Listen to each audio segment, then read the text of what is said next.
Welcome back to the channel. My name is Mark. I hope you all are having a fantastic day or evening. In today's story, OP found out his girlfriend cheated on him after he came back early from a business trip and caught his girlfriend at home with another guy. Now let's get into today's story to find out what happened. My 25 male ex-girlfriend, 23, was the love of my life, or at least I thought so. We were friends for quite a while, even went to college together, and that's when we started dating. We were so in love, it felt like we would be inseparable. A few years after college, we decided to move in together and plan our future. I was getting ready to propose to her. We both had really good jobs. She was a secretary at a commercial company, and I was an executive at an underwear company. We were busy but spent every second outside of our jobs together. I usually go out of town on business trips to advertise our company, which would last a couple of days to 2 weeks depending on the nature of the work. That day, I kissed Natalie goodbye and drove off. The trip was supposed to last a week, but was cut short by the third day. So, on that night, we headed back home and got back the following morning. It was a bummer, but I was happy either way. I wanted to call Natalie to let her know I would be home with her that week, but I decided to keep it as a surprise. I knew she was a real sucker for dark chocolate, so I stopped by the shopping cart to get her some. Finally, I was at home, but I couldn't find her, so I decided to text her to know where she was, and I made sure not to disclose the truth that I was back home. She replied, "I'll be a bit late because something came up at work." I decided to take a nap and wait till she got back. I heard the sound of a car pulling up in the front yard, but I didn't pay attention because I was drowsy. I shut my eyes and tried to go back to sleep, but that didn't last. There was a loud banging on the room door. I thought it was a dream, but it wasn't, and before I could get up to see who it was, the door flew open. Someone reached for the lights and switched them on. I couldn't believe what I was seeing, so I pinched myself and hoped that I was dreaming, but no, I wasn't. Well, I'll be damned, it was Natalie sucking the face of some guy, and they were both falling into the room, wrapped around each other, and totally oblivious to my presence. I sat up straight, dumbfounded and unable to comprehend what was happening, and rolled off the bed the next minute. I was too shocked to even shout. The second I rolled off, they crashed onto the bed and started undressing each other to get ready for a home run. I was bewildered and stunned to the core. Natalie, my Natalie that I loved so much, was on my bed getting ready to screw another guy. I didn't shout, I didn't speak, I made no sound, and stood quietly at the side of the bed as he took her, unprotected, and she rose and shouted in pleasure.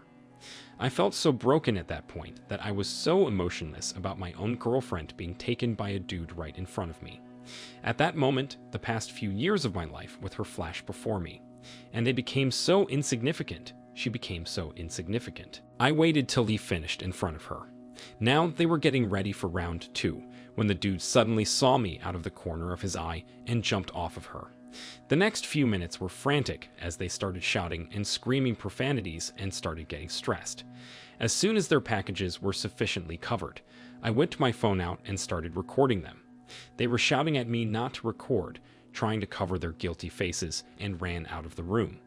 But I had enough footage. I put it on my FB wall under the caption, "My girlfriend had a surprise for me when I came home from a business trip." I went out of the room, and there I found Natalie sobbing. She didn't even have the guts to look me in the eyes. The asshole that screwed her had already run away. I told her with a cold voice, "You didn't tell me you got a new job. Have fun." And then I stormed out of the house. Natalie came crashing down on her knees. She was pleading and crying her eyes out when she said with a stuttering voice, "I didn't know what came over me. I'm really sorry, please forgive me." But her words didn't move me at all. I tossed her by the porch and drove off in anger. I went to a bar to cool myself down with a drink or two. Natalie and some of my family and friends were blowing up my phone, and I was getting constant Facebook notifications. After I had cooled down, I decided to check my Facebook notices. The video had a couple of hundred views in just a few hours. Some of our batchmates from college recognized Natalie and couldn't believe she could stoop so low. She wouldn't stop calling, so I picked up her call, and before she could speak, I said, "You won't be able to get your dignity back after what I did. You have 10 hours to pack your bags and get the F out of my house and my life." She begged and pleaded nonstop. Then she got angry and threatened to sue me for invading her privacy and posting her private matters on FB. All I said was that she shouldn't blow up her savings on legal fees because she was going to need them when she gets fired at work the next day, to which she hung up sobbing. I crashed at my friend's for a few days, and when I came back, she and her stuff was gone. I heard she handed in her resignation the following day at work before they had a chance to fire her. Then I heard she moved out of the state to start fresh. It was a long road to get to where I am today, but I moved on from her and worked on myself for months. I feel better, almost normal some days now. I think it will keep on getting easier. OP, it's true that time does heal heartbreaks. I'm glad you're feeling so much better, and you've been working on yourself. What happened sucks, and I'm sorry you had to go through that and witness it. Your ex made a mistake, but I doubt it was a mistake because it was so planned, and you were just there by accident. You were right to end things right then and there. You won't be able to live your dream life with her, but I'm sure you will meet someone much better, who you'll love and who wouldn't cheat on you. Continue taking care of yourself, and I wish you good luck. Now let's get into today's second story. My girlfriend, 20, and I, 20, started dating in high school shortly after she got out of her second abusive relationship in a row. She was very depressed from that to the point of wanting to kill herself almost daily and self-harming most of those days. I helped her through most of this, which none of our mutual friends or family knew about, but it was pretty hard on the way through it. She was constantly attacking me. I spent the first year and a half being called worthless and a waste of space that should die pretty much every day. It hurt me in a lot of ways, and I still carry that baggage and the baggage from the multiple times she cheated on me that first year. It was 11 times if you want an exact number, and that doesn't count the times that she, whenever I upset her, would take nudes and send them to other guys and tell me what they said as punishment. All of this messed me up pretty badly, and it has all affected our relationship a lot. I've been going to counseling, and she's gotten a lot better in the sense of not wanting to die, but she still isn't very caring. We moved back to college for our second year, and immediately she got into partying every night, always getting blackout drunk. I didn't support this much and urged her to cut back, especially because she was ending up staying overnight at other guys' houses because she was too drunk. I told her I was uncomfortable with this, and that I did not like it and wanted to sit down and talk about it. She agreed and said she was busy for the next several days and couldn't go. Long story short, she was just lying and going to parties those days.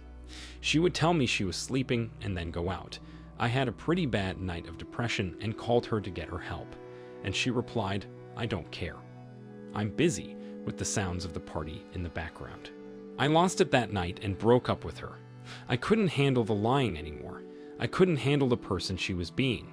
That was a week ago, and we've been civil to each other, still being friends.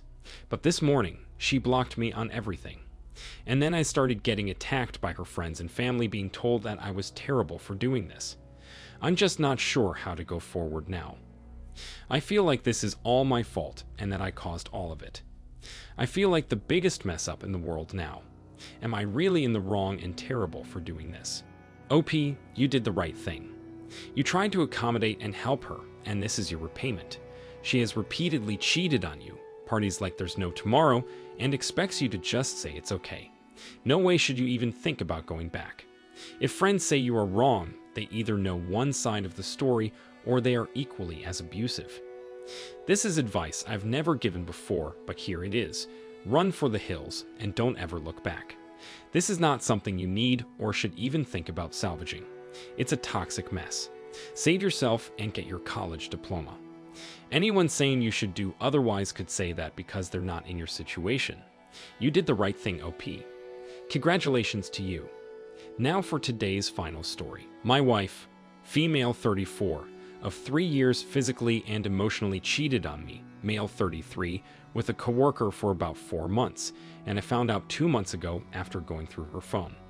She deleted their messages but forgot to delete her messages to her best friend, describing the affair in vivid detail. She was very remorseful and was even willing to quit her job, and told me she loved me and didn't love the other guy who we'll call Eddie. A week after D-Day, I went through her phone again and discovered that she had texted Eddie to tell him that she had missed his hugs.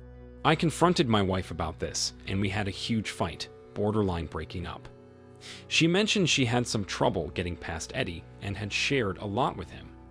She continued and promised again to cut off communication with Eddie and wanted us to hit reset and see a couples therapist to help us navigate this issue further. I consistently checked her phone, without her knowledge of course, and she'd stopped communicating with Eddie, which was odd to me because she seemed to be back to her usual self. I called Eddie, and Eddie told me he blocked her and told her he didn't want anything to do with her, but she kept insisting. I bugged the house with a recorder, and I managed to capture her talking to her best friend about her interaction with Eddie earlier in the day, whereby they talked about their feelings and hugged. She was happy about this interaction as she described it to her best friend.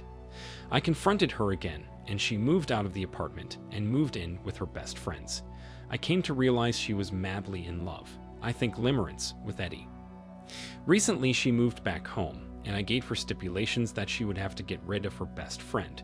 Her best friend is cheating on her husband with 2 other guys, and also need to look for a new job.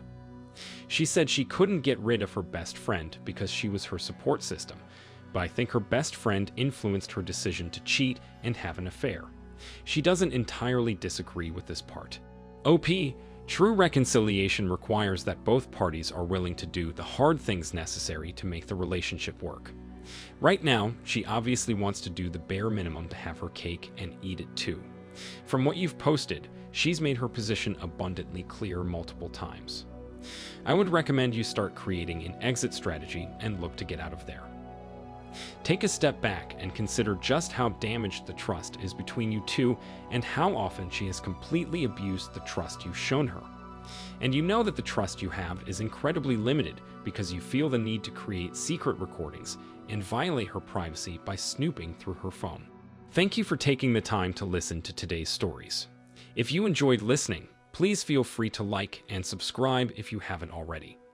Also, comment below with your thoughts below. Take care.